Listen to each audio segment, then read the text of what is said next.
In the autumn of 1921, a four-man mapping party from the United States Geological Survey was camped along Widow's Wash, a narrow tributary canyon cutting through the San Rafael Swell in eastern Utah, part of the broader uplift geologists classify as the Central Colorado Plateau. The crew had been sent to log oil shale exposures in the Mancos Formation, routine work tied to the wartime interest in domestic petroleum reserves that had not entirely faded with the armistice 3 years earlier. On the night of October the 9th, at roughly 11:15 in the evening by the chief surveyor's field watch, the ground moved.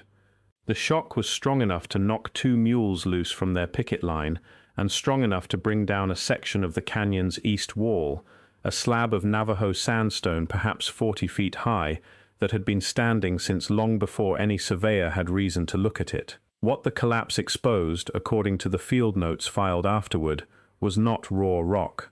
It was a face of fitted stone, squared and coursed, running behind the sandstone the way a wall runs behind a curtain someone has just pulled aside, and it was gone again within 3 hours. If you're enjoying this story so far, don't forget to hit the like button and subscribe. Drop a comment telling me where in the world you're watching from. I love hearing from you. The crew chief was a geologist named Everett Colson, 34 years old, 6 years into a survey career that had taken him through the Uinta Basin and the Book Cliffs before this assignment. His field notebook, later held in the survey's regional office in Salt Lake City and now archived with the U.S. Geological Survey's historical collection in Denver, records the moment plainly. He wrote that the party had retreated from camp at the sound of the slide, waited until the dust settled under lantern light, and approached the new exposure at first light on October the 10th. The region had a known history of moderate seismic activity, small shocks tied to the same faulting that lifted the swell itself out of the surrounding plateau over tens of millions of years. But nothing in the survey's regional records described an event strong enough to bring down 40 feet of standing sandstone in a single night. Colson's own instrument log, a simple pendulum seismoscope carried for general field use rather than precise measurement, recorded a shock he estimated afterward at roughly magnitude 6, an estimate later reviewers have called plausible but unverifiable given the equipment available to him. Colson's notes describe a surface of rectangular blocks, each roughly 2 feet across, laid in horizontal courses, with the joints between them tight enough that he could not work a knife blade into most of them. He measured an exposed section running nearly 60 feet along the base of the newly opened cliff face before it disappeared again under a slope of loose talus that the earthquake itself had shaken down. He recorded no mortar. He recorded a slight outward batter to the wall, the blocks leaning a few degrees back into the hillside. A construction technique he noted was consistent with retaining walls built to resist lateral earth pressure rather than a decorative or ceremonial facing. In a separate line, easy to miss among the day's routine measurements, he noted a faint mark on one exposed block, a series of shallow parallel grooves that he described as tool marks rather than weathering, and that he did not attempt to explain. Attached to the crew was a young draftsman and photographer named Thomas Renner, 26, hired that season to produce field sketches and photographic plates documenting rock strata for the survey's oil shale reports. Renner's assignment had nothing to do with archaeology. His camera was a 4x5 view camera loaded with glass plates, standard survey equipment for the period, slow to set up and slower to expose, requiring a tripod, a dark cloth, and several minutes of stillness that a working canyon rarely offers. On the morning of October the 10th, before the aftershocks began, Renner set up his camera roughly 30 feet from the exposed wall and made 2 exposures. He would not get a third. At approximately 9:40 that morning, a secondary shock, smaller than the initial event, but sharp enough to be felt standing, brought down a second slide from above the exposure, burying the base of the wall under an estimated 8 to 12 feet of sandstone rubble and shale debris. Colson's notes described the crew retreating a second time and waiting through the rest of the day for further movement before returning to find the exposure gone, the newly fallen material indistinguishable to an untrained eye from the surrounding talus slope that had presumably concealed the structure for longer than anyone in the party cared to estimate. The Colorado Plateau is not, geologically speaking, a place where you expect to find worked stone hiding behind natural rock. The region is built from a stack of sedimentary formations laid down between roughly 200 million and 60 million years ago, when the interior of the continent alternated between desert dune fields, shallow inland seas, and river floodplains. The Navajo sandstone that collapsed at Widow's Wash is itself fossilized dune, quartz grains cemented by mineral-rich groundwater into cliffs that erode in sheer faces and rounded domes rather than in courses or joints. Beneath it, in most of the swell, lies the Kayenta Formation and the Wingate Sandstone, both of similar origin, both prone to the same kind of blocky, columnar fracturing that can, at a distance and in poor light, resemble construction. Survey geologists are trained to recognize that resemblance and dismiss it. Colson was one of those geologists. His notes make clear that he did not dismiss what he found at Widow's Wash. He wrote, in a line that appears nowhere in the report he eventually submitted, that the coursing was too regular and the joints too consistent to be explained by columnar jointing, and that whatever produced it did not belong to the geological processes the survey had sent him to document. A natural process capable of producing 60 feet of rectangular blocks with consistent 2-foot dimensions, tight vertical joints, and a deliberate structural batter has no name in the geological literature available to Colson in 1921, and none has been proposed since. Columnar jointing, the process most often cited to explain blocky rock faces on the plateau, produces polygonal columns of variable width running vertically through a single cooled or dried layer. It does not produce coursed horizontal masonry with a consistent batter, and it does not produce tool marks.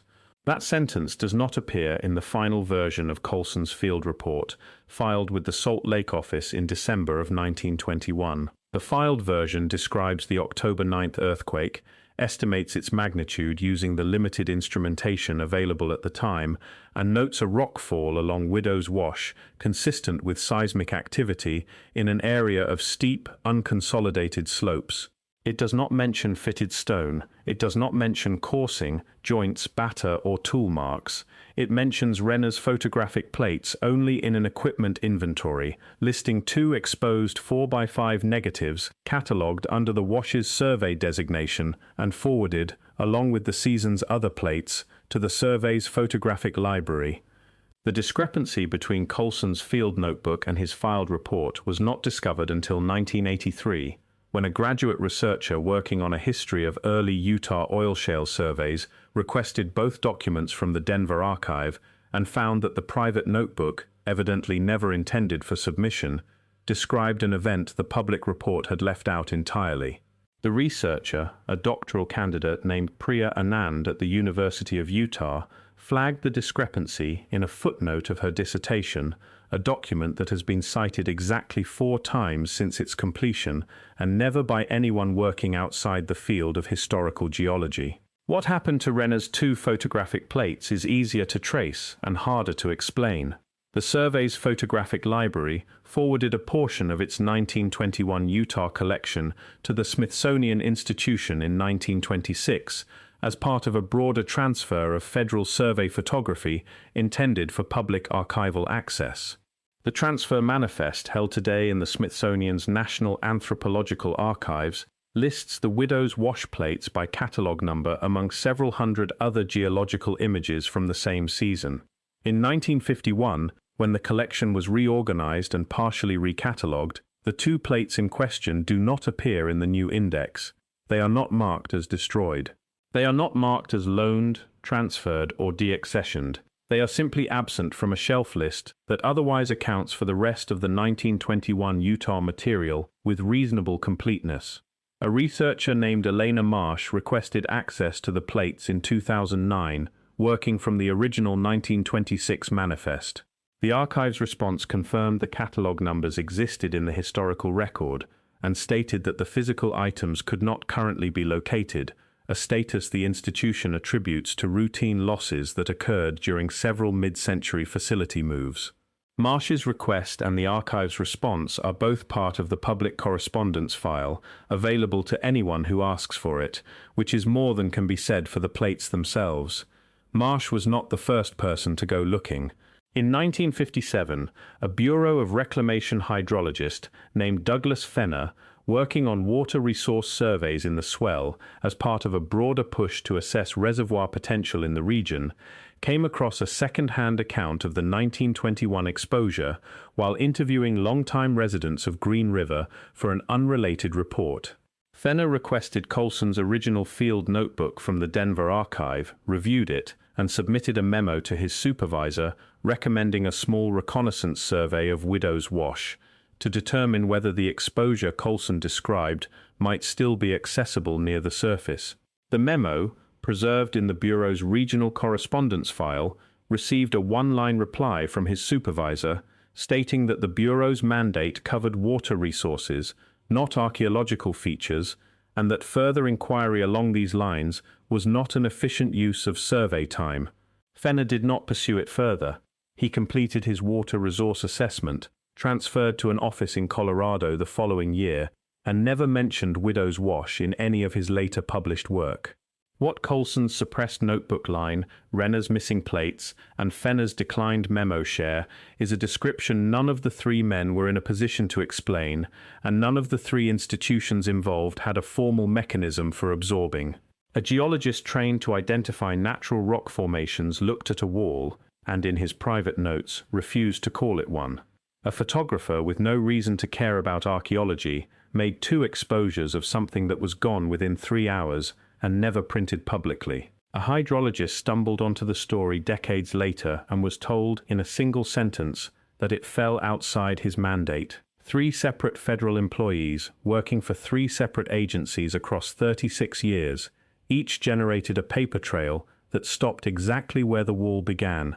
The Ute bands who occupied the San Rafael Swell region prior to and during early American settlement left an oral tradition, recorded piecemeal by ethnographers working in the region between the 1890s and the 1930s, describing the canyons of the Swell as a place where something had built before the Ute arrived, and where the canyon walls themselves were understood to hold structures the people did not build and did not enter. The ethnographer Julian Stewart, working in the region in the 1930s for what would become his broader study of Great Basin cultures, recorded a fragment of this tradition from a Ute informant near Green River, Utah, describing canyon walls in the Swell as containing what the informant's account translates roughly as rooms that were closed before the people came.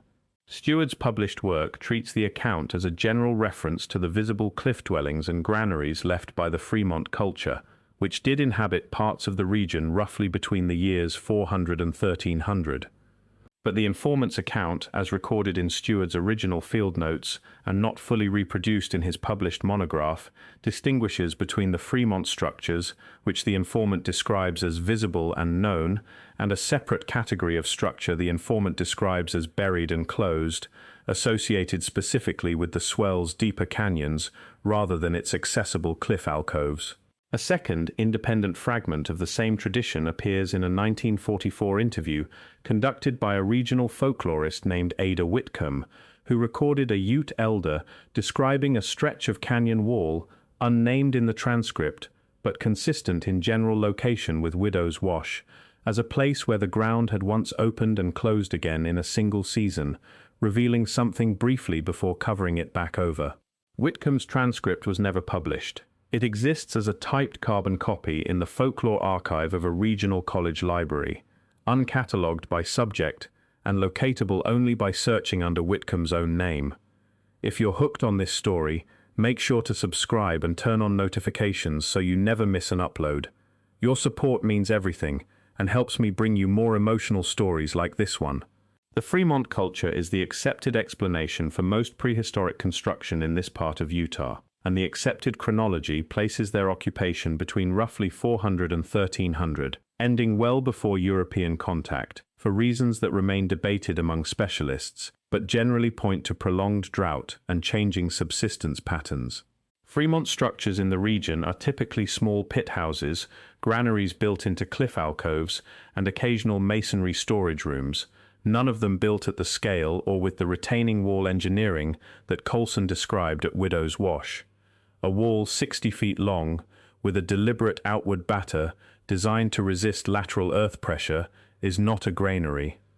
It is not a storage structure. It is, in the limited vocabulary available to describe it, an engineering feature, the kind of construction associated with terracing, water management, or the deliberate stabilization of a slope for a purpose the surviving record does not name. Widow's Wash is not the only canyon on the Colorado Plateau where a report of this kind exists without follow-up. In 1963, ranch hands clearing a stock trail in Comb Ridge, roughly 90 miles to the south, reported striking a section of squared stone at a shallow depth after a minor rock slide, an account that appeared in a 2-paragraph item in the local San Juan County paper and was never investigated by any agency. In 1978, a Bureau of Land Management trail crew working near Cedar Mesa noted, in an internal maintenance log rather than any published survey, a section of unusually regular coursed rock exposed by erosion along a drainage they were rerouting, a note that was filed and never followed by any archaeological visit. Neither report references the other. Neither references Widow's Wash. Each was generated by people doing unrelated work who happened to notice something the surrounding rock did not explain, filed it in whatever record was closest at hand, and moved on to the job they had actually been sent to do. No published archaeological survey of the San Rafael Swell references a structure matching Colson's description, and no formal excavation has ever been proposed for Widow's Wash. The reason is partly practical. The canyon sits within a designated wilderness study area managed jointly by the Bureau of Land Management and, in its more sensitive sections, treated as seismically unstable terrain following a 1988 rockfall assessment that closed several side canyons to foot traffic entirely. That assessment, prepared by a Bureau of Land Management geologist named Carl Osterman, identifies Widow's Wash specifically as a zone of ongoing slope failure and recommends against ground disturbance of any kind, citing the same unconsolidated talus conditions that brought down the original 1921 exposure. Osterman's report does not reference Colson's earlier survey, Renner's photographs, or Fenner's declined memo. There is no indication he was aware of any of them. The closure order he recommended, issued in 1989 and still in effect, has had the practical result of placing the only known access route to the site of a 2-hour exposure that has never been independently confirmed off-limits to the kind of casual excavation that revealed comparable structures elsewhere in the region.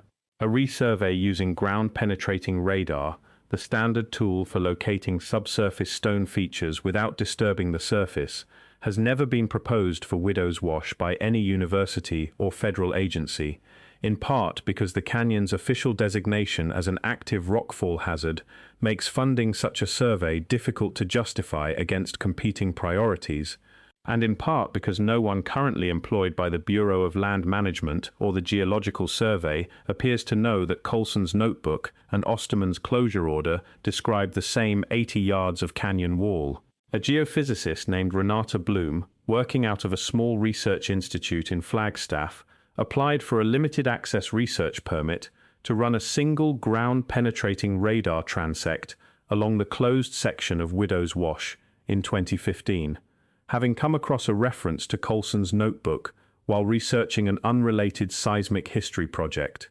Her application was denied on the grounds that the Wilderness Study Area's slope hazard designation prohibited equipment transport into the closure zone, a restriction that applies equally to a 2-person survey team carrying a radar unit and to any larger construction project, since the order draws no distinction between types of ground disturbance. Bloom reapplied the following year with a revised proposal limiting the survey to hand-carried equipment operated from outside the closure boundary. That application was also denied, this time without a stated reason beyond a reference to the standing 1989 order. She has not reapplied since. Bloom's original survey design called for a single 200-foot transect run parallel to the closure boundary from outside the restricted zone, a method she had used successfully on unrelated fault mapping projects elsewhere in northern Arizona without requiring ground disturbance of any kind. The proposal budget was modest, funded internally by the Institute rather than through a competitive federal grant, which meant there was no outside pressure on the Bureau of Land Management to expedite or justify its review beyond the standing language of the 1989 order. In conversation with a colleague afterward, recorded in an internal Institute newsletter item about permit obstacles facing small research teams, Bloom noted that the closure order made no distinction between a bulldozer and a two-person team carrying a radar antenna on a backpack frame, and that the same clause used to keep heavy equipment out of an unstable slope was, by its wording, equally sufficient to keep out anyone who only wanted to look. The Bureau of Land Management's file on Widow's Wash and the Geological Survey's file on Colson's 1921 season are held in different regional offices, indexed under different classification systems, and have never, according to a records request filed by a Utah-based archaeology enthusiast in 2019, been cross-referenced by any employee of either agency. The enthusiast's request, which asks simply whether the two files had ever been reviewed together, received a response confirming that no such review existed in either agency's records. The clearest surviving account of what was seen at Widow's Wash is not Colson's official report or his private notebook. It is a letter Thomas Renner wrote to his sister, Margaret, in December of 1921, roughly 2 months after the season ended and the crew had returned to Salt Lake City. The letter survives because Margaret Renner kept it among her personal papers, which passed to her granddaughter and were donated to the Utah State Historical Society in 2004 as part of a larger collection of family correspondence, with no particular expectation that any of it would be of interest beyond genealogical research. In the letter, Renner describes the October morning at Widow's Wash in more detail than either survey document, writing that he had photographed rock formations all season without much thought, and that this one felt different standing in front of it, though he could not say precisely why, since it was, in his words, only stone. He describes the coursing, independently confirming the pattern Colson recorded, and adds a detail that appears in neither survey document: a section of the wall, roughly at the center of the exposed 60 feet, showed a narrow vertical gap between two courses that Renner describes as too regular to be a broken block, wide enough, in his estimate, to have fit a man's forearm. He writes that Colson noticed the same gap and the same grooved marking on the block beside it, and spent several minutes examining both before the party was called back to camp for the midday meal, after which the second shock arrived and the exposure was gone before anyone returned to it. Renner adds one more line near the close of the letter, almost an afterthought, noting that in the two photographic exposures he made, the gap and the grooved block were both visible near the center of the frame, and that he had hoped, before the plates were forwarded east, to at least be able to describe to his sister exactly what the marks looked like, rather than trying to draw them from memory, which is what the rest of the letter does, in a rough pencil sketch pressed into the same envelope and preserved alongside the pages. Renner closes the letter by telling his sister that he had asked the survey's photographic office, after the season ended, whether he could obtain a print of the two plates for his own records, since the official report seemed unlikely to mention the wall at all, and that he was told the plates had already been forwarded east and prints were not available to field personnel.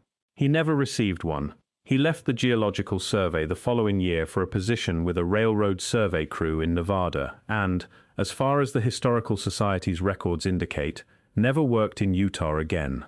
Widow's Wash today sits within the San Rafael Swell's designated wilderness study area, closed to vehicle access, and along its lower canyon sections, discouraged for foot travel under the 1989 slope hazard order that remains the operative federal guidance for the site.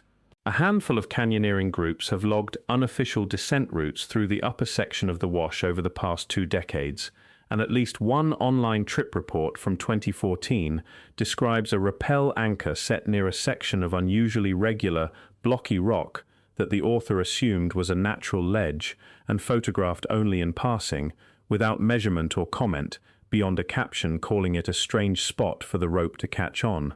The photograph, still viewable on the hiking forum where it was posted, shows a partial line of squared shapes emerging from beneath a talus slope, roughly consistent, by informal comparison, with Colson's 1921 description, though no geologist has examined the image or the site since it was taken. The talus slope that buried the original exposure has had a century to settle and weather, and satellite imagery of the canyon shows a slope profile broadly consistent with undisturbed scree, though no one has compared it directly against Colson's measurements to confirm whether the original 60-foot exposure lies beneath a shallow or a deep burial. The two glass plates that would answer the question definitively remain unaccounted for in the Smithsonian's collection, their catalogue numbers intact in a 1926 manifest and absent from every inventory taken since. Colson's notebook and Renner's letter, read together, describe the same 80-foot section of canyon wall from two independent, untrained vantage points, 3 hours apart, on a single October morning, and neither man ever learned what the other had written down. The Ute oral accounts recorded by Stewart and Whitcomb describe closed rooms and a ground that opened and shut again in the deeper canyons of the Swell, descriptions that predate the earthquake by at least a generation of ethnographic collection in Stewart's case, and follow it by only 23 years in Whitcomb's, and neither account was ever connected, in any published source, to the 1921 event at Widow's Wash. Bloom's two denied applications sit in the Flagstaff Institute's file cabinet, unremarkable paperwork beside dozens of other permit rejections issued for reasons that have nothing to do with what any given researcher was hoping to find. What sits under that talus slope has not been reclassified, resurveyed, or reopened in the century since the second shock brought the mountain back down over it. It has simply been left there, filed under a hazard designation that has nothing to do with what caused the hazard to matter in the first place. In a canyon, most of the people driving past it on the nearby highway have never heard of and will never have reason to stop for.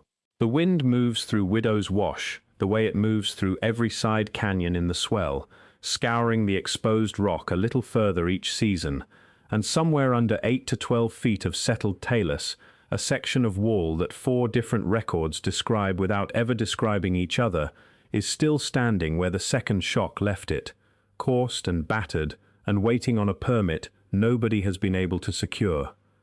A ground-penetrating radar unit could resolve the question in an afternoon, the same technology that has already confirmed subsurface anomalies at comparable sites elsewhere on the plateau, where access was not restricted, without requiring so much as a shovel to touch the slope. The equipment exists. The technique is routine. The distance from the nearest paved road is a little over 4 miles. What stands between the question and the answer is not the geology, which has already been surveyed, mapped, and classified as hazardous rather than unexplained, and it is not the technology, which has been sitting unused in Bloom's Institute since her second application was denied. It is a single administrative order, 11 sentences long, written in 1989 by a man who had never read Colson's notebook, to address a hazard that has nothing to do with what the hazard happens to be covering. Renner's pencil sketch, folded into his sister's letter for over a century, remains the only visual record of the gap between the courses and the grooved marking on the block beside it that anyone outside the Renner family has been permitted to see, a rough amateur drawing standing in for 2 photographic plates that a federal institution has confirmed existed and cannot currently produce. Every few years, a hiker or a canyoneer passes the section of talus where the exposure once stood, photographs a shape they cannot quite place, and posts it to a forum where it draws a handful of comments before disappearing under newer content, the same way the wall itself disappeared under newer rock in the space of 3 hours in 1921. Nobody currently working for the Bureau of Land Management, the Geological Survey, or the Smithsonian Institution appears to know that all 3 agencies are, in their own separate and uncoordinated ways, still holding a piece of the same unfinished record. Thank you so much for watching until the end. If you loved this story, check out the other videos on your screen now. I think you'll really enjoy them. And don't forget to subscribe if you haven't already. See you in the next story.